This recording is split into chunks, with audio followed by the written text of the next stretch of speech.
حضرات اب بلا کسی تاخیر کے میں آواز دے رہا ہوں مولانا محمد معراج الدین رضوی صاحب قبلہ کو کہ وہ آئیں اور اپنے مخصوص انداز میں اپنے خطاب سے سامعین کے دلوں کو منور و مجلہ فرمائیں۔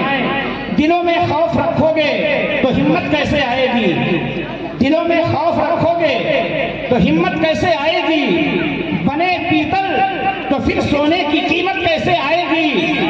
بنے پیتل تو پھر سونے کی قیمت کیسے آئے گی؟ بھلا بیٹھے اہم قرآن کو جزدان میں رکھ کر تلاوت ہی نہیں گھر میں تو برکت کیسے آئے گی؟ تلاوت ہی نہیں گھر میں تو برکت کیسے آئے گی؟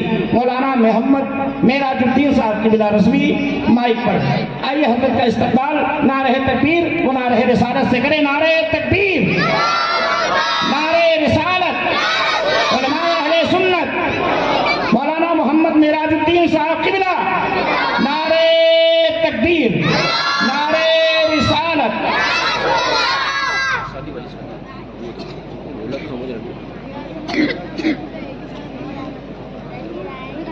السلام علیکم۔ آپ میرے لیے انتظام پہلے کر کے رکھے تھے کیا؟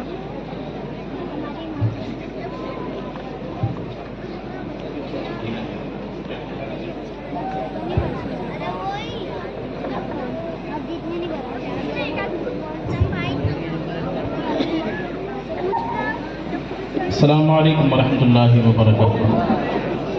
ماشاءاللہ شہر ورثہ کو جس شخصیت کا کافی دیر سے انتظار تھا وہ اسٹیج پر جلوہ نما ہو چکی ہے۔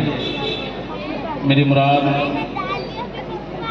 اس بزم کے مہمان خصوصی حضرت علامہ مولانا خطیب اہل سنت شیر رضا عالمی شہرت یافتہ مقرر اسکالرز آف اسلام حضرت علامہ مولانا فاروق خان رضوی صاحب قبلہ ناگپوری دامت برکاتہ العالیہ رونق اسٹیج ہو چکے ہیں۔ ساتھ ہی ساتھ محسن قوم و ملت عاشق اعلیٰ حضرت حاجی غلام یاسین صاحب قبلہ نوری دامت برکاتہ العالیہ وہ بھی رونق اسٹیج ہیں۔ آپ ان کی زیارت سے محظوظ ہو رہے ہیں۔ اللہ تعالیٰ ہمارے تمام علماء اہل سنت کو سلامت رکھے، بشمول ان دونوں کے، ان کو بھی اللہ تبارک و تعالیٰ سلامت رکھے۔ جو حضرات ادھر ادھر موجود ہیں ان سے گزارش ہے، میں کچھ بیان کرنے کے لیے زیادہ حاضر نہیں ہوا ہوں۔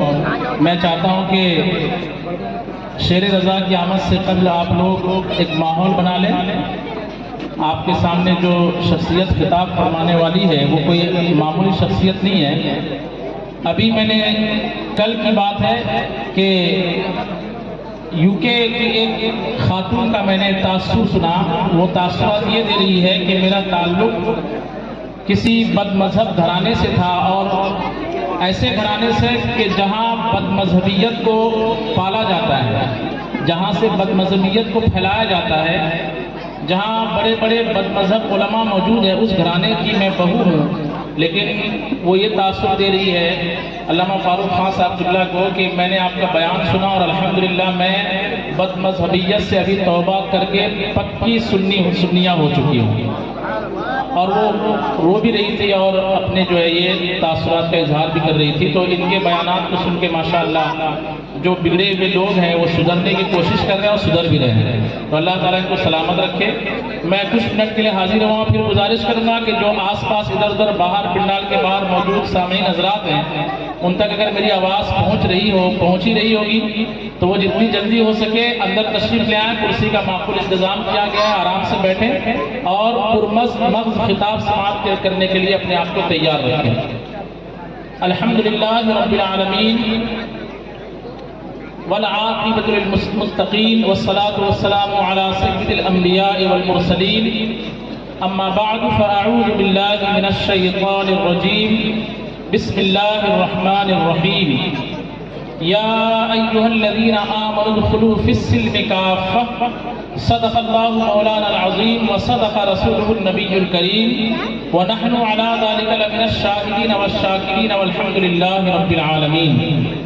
قال اللہ تبارک و تعالی فی شان نبیہ الاعلی إن الله وملائكته يصلون على النبي يا أيها الذين آمنوا صلوا عليه وسلموا تسليما اللهم صل على سيدنا وشفيعنا وحبيبنا ومولانا محمد معدن الجود والكرم منبع العلم والحلم والحكم وآله وأصحابه وبارك وسلم پڑھیے الصلاة والسلام عليك يا رسول الله وعلى آلك وأصحابك يا حبيب الله الصلاة والسلام عليك يا نبي الله وعلى آلك وأصحابك يا نور الله صلی اللہ تعالی علیہ وسلم۔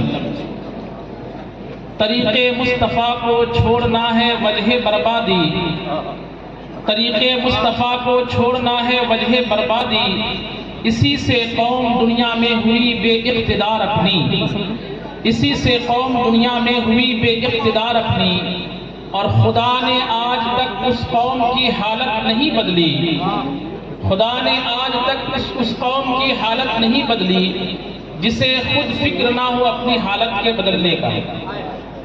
اور عاشق رسول انام حضور سیدی اعلیٰ حضرت فاضل بریلوی رحمۃ اللہ تعالی علیہ قوم مسلم کو بیداری کا پیغام دیتے ہوئے ارشاد فرماتے ہیں، سونا جنگل رات اندھیری چھائی بدلی کالی ہے، سونا جنگل رات اندھیری چھائی بدلی کالی ہے، سونے والوں جاگتے رہیو چوروں کی رکھوالی ہے، آنکھ سے کاجل صاف چرا لے یہاں وہ چور بلا کے ہے، تیری گٹھری تاکی ہے اور تو نے نیند نکالی ہے۔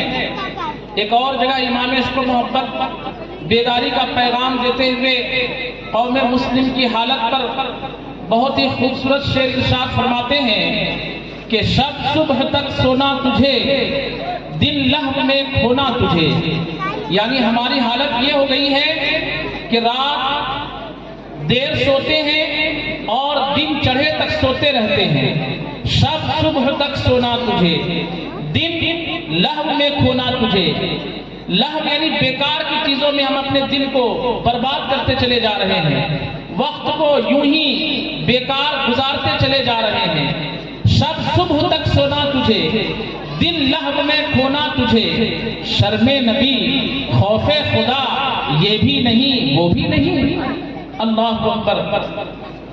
قرآن مقدس کی میں نے آیت کریمہ کا ایک حصہ تلاوت کیا، اللہ تبارک و تعالی ارشاد فرماتا ہے، یا ایھا الذین آمنوا ادخلوا فی السلم کافہ، اے ایمان والو اسلام میں پورے طور پر داخل ہو جاؤ۔ سن کر کے عجیب اچنبھا محسوس ہوتا ہے کہ ایمان والوں سے کہا جا رہا ہے کہ اسلام میں پورے طور پر داخل ہو جاؤ، ایمان والا جو ہے وہ تو اسلام میں داخل ہے، پھر قرآن پاک کیوں فرما رہا ہے کہ اے ایمان والو اسلام میں پورے طور پر داخل ہو جاؤ؟ اس کی تفصیلی معاملات پر بحث کرنے سے قبل میں بہتر یہ سمجھتا ہوں کہ اس مختصر سے وقت میں یہ بتا دوں کہ اس آیت کے فرمان کا مقصد یہ ہے کہ ایک ہوتا ہے کہ کوئی شخص کہے کہ میں مسلمان ہوں، اور ایک ہوتا ہے کہ واقعی وہ مسلمان ہوں، قرآن کی روشنی میں وہ مسلمان ہوں، حدیث کی روشنی میں وہ مسلمان ہوں، اللہ کے فرمان کے مطابق واقعی وہ مسلمان ہوں، دونوں میں بہت زیادہ فرق ہے۔ میں ایک مختصر سا واقعہ اور اس سے حاصل ہونے والا سبق بیان کرتے ہوئے اپنی مختصر سی اس بات کو ختم کر دوں گا۔ مولائے روم جو 7ویں صدی ہجری کے بزرگ ہیں، علامہ جلال الدین رومی رحمۃ اللہ تعالی علیہ نے مسلمانوں کی حالت کو بیان کرتے ہوئے ایک بڑا ہی خوبصورت واقعہ مثنوی شریف میں نقل کیا ہے، جس کا مفہوم اور مطلب یہ ہے کہ ایک شخص کے سر پر یہ بھوت سوار ہوا کہ میں اپنی پیٹھ پر شیر کی تصویر بناؤں۔ لوگ آج بھی ٹیٹو بناتے ہیں، یاد رکھیے کہ ٹیٹو بنانا شریعت اسلام کے منہ میں حرام ہے۔ اس شخص کے دماغ میں یہ بھوت سوار ہوا کہ میں اپنی پیٹھ پر شیر کا ٹیٹو بنا لیتا ہوں تاکہ لوگ مجھے بہادر سمجھیں۔ وہ ٹیٹو بنانے والے کے پاس گیا اور کہا کہ اے مصور، اے تصویر بنانے والے، میری پیٹھ پر شیر کی تصویر بنا لے۔ تو تو ظاہر سی بات ہے ٹیٹو جب بنایا جاتا ہے، اس زمانے میں جو بنایا جاتا تھا سوئی میں رنگ لگا کر اس کو چبھایا جاتا تھا گوشت کے اندر، اور اس طریقے سے ٹیٹو بنائے جاتے تھے۔ رنگ ساز نے، تصویر بنانے والے نے سوئی میں رنگ بھرا اور جیسے ہی اس کی چمڑی میں چبھویا اسے بڑی تکلیف ہوئی۔ اس نے کہا کہ اے تصویر بنانے والے کیا بنا رہا ہے؟ کہا کہ میں تو ابھی شیر کی آنکھ بنا رہا ہوں۔ کہا کہ دیکھو تکلیف بڑی ہو رہی ہے، کئی ایسے شیر میں نے دیکھے ہیں کہ جس کی آنکھ نہیں ہوتی، ایک ہی آنکھ ہوتی ہے۔ ایک کام کرو، آنکھ بنانا چھوڑ دو، دوسری آنکھ بنا لو، کانا شیر بنا دو۔ اس نے کہا ٹھیک ہے، اچھی بات ہے۔ اس نے پھر سوئی میں رنگ بھرا اور جیسے ہی چبھویا اس کو بڑی تکلیف ہوئی۔ اس نے کہا آپ کیا بنا رہے ہو؟ رنگ ساز نے کہا، ٹیٹو بنانے والے نے کہا کہ اب میں شیر کی دوسری آنکھ بنا رہا ہوں، پہلی آنکھ تو چھوٹ گئی۔ اس نے کہا کہ میں نے جنگلوں میں ایسے شیر بھی دیکھے ہیں جو اندھے ہوتے ہیں، جس کی دونوں آنکھیں نہیں ہوتی ہے، تکلیف بہت ہو رہی ہے، کوئی ایسا شیر ہی بنا دو کہ شیر رہے اور دونوں آنکھ نہ رہے۔ کہا ٹھیک ہے۔ پھر اس نے سوئی چبھوئی، درد ہوا، کہا اب کیا بنا رہے ہو؟ کہا اب میں شیر کے پیر بنا رہا ہوں۔ کہا کہ دیکھو شیر کے 4 پیر ہوتے ہیں، بہت سارے شیر جو حادثات کے شکار ہو جاتے ہیں، اس کی ایک ٹانگ ٹوٹ جاتی ہے، تو ایک کام کرو شیر کے 3 ہی ٹانگ بناؤ۔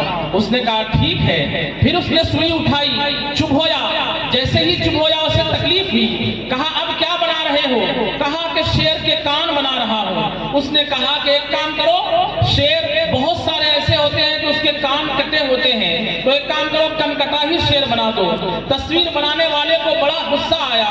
اس نے کہا کہ بہادری دکھانے کے لیے اپنی پیٹھ پر شیر کی تصویر بنانا چاہتے ہو اور تکلیف بھی برداشت نہیں ہو رہی ہے، چلو تمہیں مبارک ہو۔ ایسا کیسے ہو سکتا ہے کہ کوئی شیر ہو اور اس کی آنکھ نہ ہو، کوئی شیر ہو اس کے پیر بھی نہ ہو، شیر ہو اس کے کان بھی نہ ہو؟ ایسا شیر تو جنگل میں ہوتا ہی نہیں کہ اس کے کان بھی نہیں، اس کی آنکھیں بھی نہیں، اس کے پیر بھی نہیں، اس کی دم بھی نہیں۔ اس نے رنگ ایک طرف پھینک دیا اور اسے ڈانٹ کر وہاں سے بھگا دیا۔ مولائے روم یہ واقعہ نقل کرنے کے بعد بطور عبرت فرماتے ہیں کہ یہ واقعہ اگرچہ فرضی ہو سکتا ہے، مولائے روم کے اس واقعے سے ایک سبق نکلتا ہے کہ یہ واقعہ اگرچہ فرضی ہو سکتا ہے، لیکن اس سے ہمیں یہ سبق ملا کہ آج مسلمانوں کی حالت بھی کچھ اسی طرح سے ٹیٹو بنانے والے، بہادر کہلانے کے شوق رکھنے والے آدمی کی طرح حالت ہو گئی ہے کہ ایک مسلمان کہتا ہے میں پکا کٹر سنی مسلمان ہوں لیکن نماز نہیں پڑھوں گا، وہ کہتا میں مسلمان تو ہوں لیکن نماز بھی نہیں پڑھوں گا، میں مسلمان تو ہوں لیکن قرآن بھی نہیں سیکھوں گا، میں مسلمان تو ہوں لیکن روزے بھی نہیں رکھوں گا، میں مسلمان تو ہوں لیکن داڑھی بھی نہیں رکھوں گا، میں مسلمان تو ہوں لیکن اسلامی تہذیب بھی نہیں اپناؤں گا، میں مسلمان تو ہوں لیکن مجھے غسل کا طریقہ بھی نہیں آتا، میں مسلمان تو ہوں لیکن مجھے وضو کا طریقہ نہیں آتا، میں مسلمان تو ہوں لیکن مجھے نماز کے فرائض کیا ہے وہ پتا نہیں ہے، میں مسلمان تو ہوں لیکن مجھے نماز کی سنتیں کیا ہے یہ پتا نہیں ہے، میں مسلمان تو ہوں لیکن نماز کے واجبات کیا ہے مجھے پتا نہیں، فجر نہیں پڑھوں گا، میں مسلمان ہوں، ظہر نہیں پڑھ رہا ہے، میں مسلمان ہوں، عصر نہیں پڑھ رہا ہے، میں مسلمان ہوں، مغرب نہیں پڑھ رہا ہے، میں مسلمان ہوں۔ تو نہ اس طرح کا کوئی شیر ہو سکتا ہے اور نہ ایسی مسلمانی ہو سکتی ہے، نہ ایسی مسلمانی ہو سکتی ہے کہ ساری چیزوں سے بیزار رہو اور کہو کہ میں مسلمان ہوں۔ سوچنے والی بات ہے کہ آج کا جو ہمارا موضوع ہے کہ مسلمان کمزور کیوں، کیا آخر مسلمان پریشان کیوں؟ ایک شاعر کہتا ہے جو کچھ ہے وہ سب اپنے ہی ہاتھوں کے ہے کرتوت، جو کچھ ہے وہ سب اپنے ہی ہاتھوں کے ہے کرتوت، شکوا ہے زمانے سے نہ قسمت سے گلا ہے، ہم نے اپنے ہاتھ پر کلہاڑی ماری۔ ہمارے جو حالات بگڑے ہیں اس میں 2 چیزوں کا رول ہے، ایک یہ ہے کہ ہم نے خود ایسے کام کیے، ایسے کرتوت کیے کہ ہماری حالت یہ ہو گئی، دوسرا یہ کہ ہم کچھ چیزوں سے دور ہوتے چلے گئے۔ شاعر نے کہا جو میں نے شروع میں کہا تھا، طریقے مصطفیٰ کو چھوڑنا ہے وجہ بربادی، طریقے مصطفیٰ کو چھوڑنا ہے وجہ بربادی، اسی سے قوم دنیا میں ہوئی بے اقتدار، اپنی بے اقتداری ہمارے پاس، بے اعتدالی ہمارے پاس، غربت کے ہم شکار ہیں، مفلسی اور تنگدستی کے ہم شکار ہیں، جہالت کے ہم شکار ہیں، بد عملی کے ہم شکار ہیں، بے ہمیں گھیر لیا ہے، بے ایمانی نے ہمیں گھیر لیا ہے، نہ جانے کیسے کیسے گناہوں کے دلدل میں ہم پھنسے ہوئے ہیں۔ ایسا کیوں ہو رہا ہے؟ اس کی وجہ کیا ہے؟ اس کی دو وجہ ہے۔ ہمارے پاس اگر دو چیزیں آ جائیں تو ساری چیزیں دھیرے دھیرے ہم سے دور ہوتی چلی جائے گی۔ پہلی چیز ہے ہمارے پاس تقویٰ آ جائے، اللہ کا ڈر آ جائے، اور دوسری چیز کیا ہے؟ علم آ جائے، جانکاری آ جائے، وہ علم آ جائے جس علم کے بارے میں رسول اللہ صلی اللہ علیہ وسلم نے ارشاد فرمایا، طلب العلم فریضۃ علی کل مسلم و مسلمہ، علم دین کا حاصل کرنا ہر مسلمان مرد اور عورت کی ذمہ داری ہے۔ ہر مسلمان کا یہ ذمہ حضور نے بات کر دی کہ علم حاصل کرو، بلکہ ایک حدیث میں فرمایا حضور پاک صلی اللہ تعالی علیہ وسلم نے اغدو عالما او متعلما او جالسا فی مجلسہ او محبا لہ ولا تکن خامسا تکن حالکا، کہ اے مسلمان جب تو صبح بستر سے بیدار ہو تو تیری کنڈیشن ایسی ہو، تیری حالت ایسی ہو کہ تو ایک عالم دین رہے۔ آپ کہو گے کہ حضرت یہ تو نہیں ہو سکتا کہ میں صبح اٹھوں اور عالم ہو کر اٹھوں، تو دوسرے نمبر پر حضور نے فرمایا او متعلما، اب تم جب صبح اٹھو تو تمہاری حالت یہ رہے کہ تم اس دن کو علم دین کی طلب میں گزار دو، علم دین حاصل کرنے میں گزار دو۔ آپ کہو گے علم دین میں لگ جاؤں گا تو دھندا کون کرے گا، دکان کون چلائے گا، میرا بزنس کون سنبھالے گا؟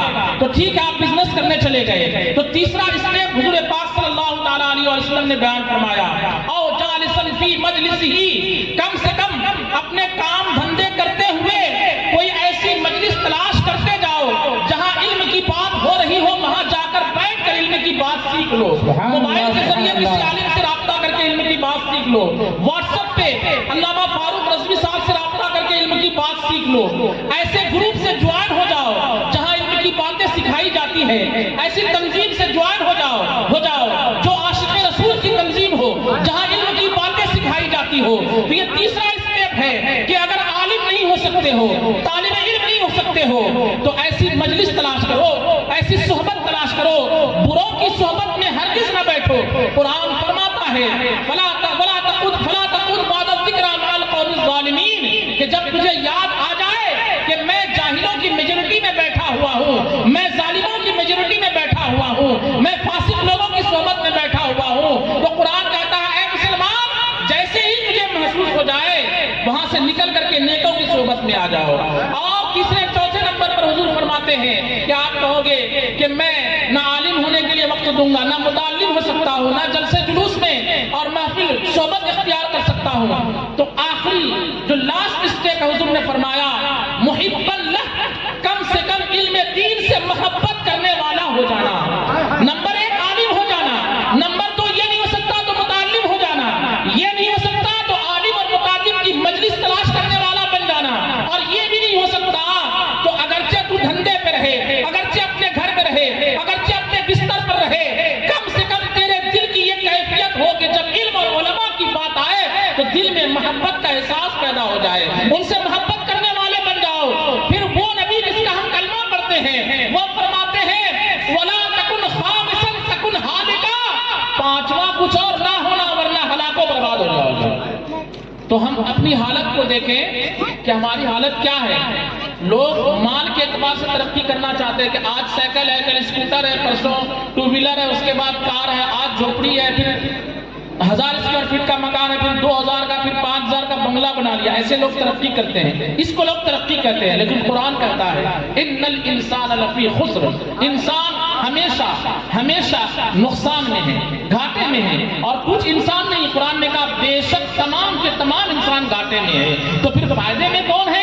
آگے استثناء کر دیا قرآن پاک نے الا الذین آمنوا وعملوا الصالحات، یہ لوگ گھاٹے میں کبھی نہیں رہیں گے جو ایمان لے آئے اور ایمان لانے کے بعد اچھے کام کرتے چلے جائیں، یہ لوگ کبھی گھاٹے میں نہیں رہیں گے۔ ہم اپنا جائزہ لیں، ہماری عمر اگر 50 سال کی ہے تو 40 سال پہلے بھی ہمیں قرآن پڑھنا نہیں آتا تھا، 30 سال کے بعد بھی قرآن پڑھنا نہیں آیا، ابھی ہماری عمر 50 سال کی ہو گئی، ہمیں قرآن پڑھنا نہیں آتا۔ جو 60 سال کا ہے وہ سوچے کہ پہلے بھی غسل کا طریقہ نہیں آتا تھا، ابھی بھی ہماری حالت وہی ہے۔ تو دین کے اعتبار سے ہم جہاں ہیں اس کے آگے 0% ہماری ترقی نہیں ہوتی ہے، آگے نہیں بڑھتے ہیں۔ تو حضور پاک صلی اللہ تعالی کے اس فرمان کو اپنے ذہن میں بٹھا کر رکھیے کہ یا تو آپ عالم بن جاؤ کوشش کر کے، یا متعلم بن جاؤ، یا نہیں تو علماء کی صحبت اختیار کرو۔ قرآن فرماتا ہے یا ایھا الذین آمنوا اتقوا اللہ وکونوا مع الصادقین، اے ایمان والو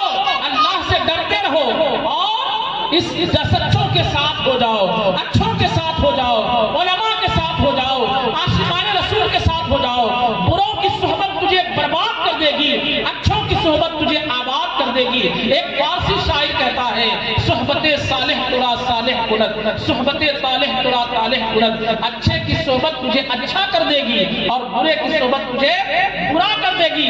تو ضرورت یہ ہے کہ ہم رابطے میں رہے، کنیکشن میں رہے، ہم کسی اچھے عالم تنظیم تحریک کے کانٹیکٹ میں رہے تاکہ ایمان کے لٹیرے ہمارا ایمان برباد نہ کرنے پائے، ہم عملی کیفیت کے اعتبار سے بھی آگے بڑھتے چلے جائیں۔ مثال کے طور پر آپ کہو گے مجھے قرآن پڑھنا آتا ہے تو آپ مخرج سے قرآن پڑھنا سیکھیے۔ آپ کہو گے 1 سال کے بعد میں نے مخرج سے قرآن پڑھنا سیکھ لیا تو آپ اس کا مطلب، اس کا ترجمہ پڑھنے کی کوشش کیجیے۔ آپ کہو گے 1 سال کے بعد میں نے ترجمہ بھی پڑھ لیا تو اب اس کی تفسیر پڑھنے کی کوشش کیجیے۔ آپ کہو گے مجھے ابھی نماز کے فرائض آتے تھے، اب واجبات بھی آنے لگے، اب سنتیں بھی آنے لگی۔ تو علمی اعتبار سے، عمل کے اعتبار سے اپنے آپ کو جو آگے بڑھاتا جائے گا، قرآن نے فرمایا ان الذین آمنوا وعملوا الصالحات لهم جنات تجری من تحتها الانہار ذلک الفوز الکبیر، کہ بے شک وہ لوگ جو ایمان والے ہیں، اچھے عمل کرنے والے ہیں، وہ جنت میں رہیں گے اور یہی سب سے بڑی کامیابی ہے۔ تو اللہ تبارک و تعالی ہم سب کے ایمان اور عمل میں برکت نصیب فرمائے، ہمارے ایمان اور عمل کی حفاظت فرمائے، ہم سب کو نیک عمل کرنے کی توفیق عطا فرمائے۔ دعوت اسلامی کے ذریعے مدرسے کی بنیاد رکھی گئی، اس میں قرآن سکھایا جائے گا، اپنے بچوں کو وہاں ڈالیے تاکہ آپ کے بچے جب بڑے ہو جائیں تو آپ کے نام پر وہ گانا نہ گائے، آپ کے نام پر قرآن کی تلاوت کریں، اور جب ہم قبر میں جائیں تو بچے کا پڑھا ہوا قرآن ہمارے کام آ سکے۔ اللہ تعالیٰ ہم سب کو توفیق دے نیکیاں کرنے کی۔ میں اب اپنے بیان کو یہ ختم کرتا ہوں۔ اب جی چھوڑنا ہے جی قوم دنیا میں ہوئی بے اقتدار اپنی ہمیں کرنی ہے۔ شاہنشاہ حاجی صاحب نے شعر مکمل کیا۔ دوسرا بھی شعر ہے کہ طریق مصطفیٰ کو چھوڑنا ہے وجہ بربادی، اسی سے قوم دنیا میں ہوئی بے اقتدار اپنی، ہمیں کرنی ہے شاہنشاہ بطحا کی رضا جوئی، وہ اپنے ہو گئے تو رحمت پروردگار اپنی۔ لیجئے میں بھی خود بے چین ہوں، آپ بھی بے قرار ہیں۔ خطیب اہل سنت شیر رضا جی، میں حضرت کو میں آپ کے حوالے کروں گا۔ میں چاہتا ہوں کہ آپ ایک دم تیار ہو جائے نا۔ یہ دیکھیں، آپ یہ نارمل جلسہ نہ سمجھیں۔ نارمل جلسے سے مراد یہ ہے کہ ایک جلسہ عام طور پر کیا ہوتا ہے، وہ دھواں دار تقریر ہو رہی ہے اور بہت مزہ آیا، ہنس رہے ہیں، مسکرا رہے ہیں، پھر صبح چلے گئے، کھایا پیا کچھ نہیں، گرا تھوڑا 12